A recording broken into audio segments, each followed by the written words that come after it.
Good afternoon. आप आज फिर से ऑनलाइन आने के पीछे का मुख्य उद्देश्य यह है कि जैसा कि आप थंबनेल में देख रहे हैं कि पटना हाई कोर्ट जो है वह जो एक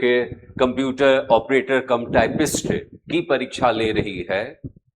उसकी परीक्षा का जो पैटर्न है वह मल्टीपल लेवल का है और मल्टीपल लेवल के बाद उसने एक शब्द जोड़ दिया है, interview with minimum qualifying marks. तो थोड़ा सा यह समझ लेना बहुत जरूरी है किसी भी पद पर अंतिम रूप से चयनित होने के लिए कि एक परीक्षा में जब हम रिटन एग्जामिनेशन देते हैं, और जैसा कि आप सभी लोग जानते हैं कि जो रिटन लेवल है एमसीक्यू बेस का, लैंग्वेज, हिंदी ग्रामर या कंप्यूटर अवेयरनेस या रीजनिंग, यह जो 50 मार्क्स का जो एग्जाम है उसमें आप कम से कम 20 अंक लाएंगे। फिर दूसरे स्तर की जो परीक्षा होगी, जो स्किल है आपका इंग्लिश या हिंदी टाइपिंग का, उसके लिए भी मिनिमम मार्क्स बनाया हुआ है कि 40 वर्ड्स पर मिनट और मैक्सिमम 400 वर्ड्स के लिए आपको 10 मिनट में 100 में 90 अंक लाने हैं। जरा सोचिएगा, 100 में 90 अंक लाने हैं और उसके बाद पुनः हिंदी में आपको 100 में 85 अंक लाने हैं। इन अंकों के लाने के बाद भी पटना हाई कोर्ट आपको अंतिम नौकरी देने नहीं जा रहा है, क्योंकि मिनिमम मार्क्स जोड़ देने की जो परंपरा शुरू से चली आ रही है, निचले लेवल के न्यायालय से चली आ रही है। हम लोगों ने सिविल कोर्ट में भी देखा है, हाई कोर्ट के भी अन्य स्तरीय परीक्षाओं में देखा है, मजदूर वाली परीक्षा में देखा है, विभिन्न लेवल में देखा है, और देखने के क्रम में यह अनुभव भी किया है कि जो शब्द इन्होंने जोड़ा है कि जो इंटरव्यू लिया जाएगा वह 10 नंबर का लिया जाएगा। सुनने में यह बहुत छोटा अंक लगता है, 10 अंक, लेकिन उस 10 अंक में हमने कई विद्यार्थियों को, जिन्होंने बिना इंटरव्यू की तैयारी किए हुए इंटरव्यू में गए हैं, उनको देखा है 1 अंक, 1.5 अंक लाते हुए, और इधर लगभग 250 में 210, 212 अंक लाते हुए देखा है। लेकिन इतना अधिक अंक लाने के बाद भी यदि एक परीक्षार्थी 10 में 1 लाएगा या 1.5 लाएगा तो भी उसको अंतिम रूप से नौकरी प्राप्त नहीं होगी। इसका मतलब है कि पटना हाई कोर्ट में जो एक प्रतिष्ठित संस्थान है, जो न्यायिक सेवा का बहुत बड़ा केंद्र है, जिसमें कार्य करना किसी भी युवक के लिए मान सम्मान और प्रतिष्ठा का विषय है, वह तभी आपको रोजगार देगा जब यह जान लेगा कि शैक्षणिक जानकारी के साथ साथ उसकी मानसिक जानकारी किस प्रकार का है, उसका व्यवहारिक ज्ञान किस प्रकार का है। उसे न्यायालय में जब हम कर्मचारी के रूप में, एक ऑपरेटर के रूप में जब हम नियुक्त करेंगे, तो उसके पास वह पद को होल्ड करने का व्यक्तिगत गुण है या नहीं है। कार्यालय में वह व्यवहार, आचरण,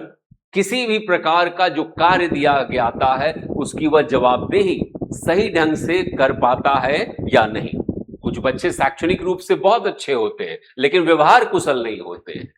कार्य के प्रति जवाबदेह नहीं होते हैं, बातचीत में कुशल नहीं होते हैं, तो वैसे छात्रों को साक्षात्कार में कम अंक आते हैं। लेकिन यदि उन्हीं छात्रों को कुछ प्रशिक्षण दिया जाए, कुछ जानकारी दी जाए, उन्हें बताया जाए कि इंटरव्यू में उनके बैठने का तरीका किस प्रकार का होना चाहिए, प्रश्न जब पूछा जाए तो प्रश्न की बारीकी को समझते हुए जो पूछा जा रहा है केवल उन्हीं का जवाब दिया जाए। प्रश्न का दायरा कितना बड़ा होगा,